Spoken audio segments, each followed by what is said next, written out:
how to share your Amazon cart with someone. Hi everyone, in today's video I'll be showing you how you can share your Amazon cart with someone. So in order to share your cart or products that's on your cart with someone else, what you'll have to do is first thing first, check your internet connection. Now go ahead and log in into your Amazon shopping app.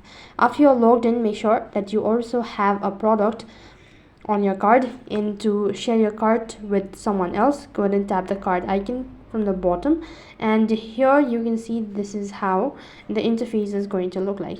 Unfortunately, there's no such direct way of sharing all the product or sharing a card with someone else, but what you can do is you can simply share the product that's inside the card.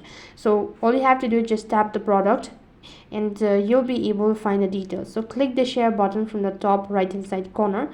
As soon as you do that, on the other page you'll be able to find list of platforms where you can actually share it. So you can just simply go ahead and select the particular user that you wish to send it to and click the arrow icon. So that's basically how you can share your Amazon cart with someone. That is all for this video. I hope the video was helpful. Make sure to like, share and subscribe to our channel. Thank you for watching. See you in the next video.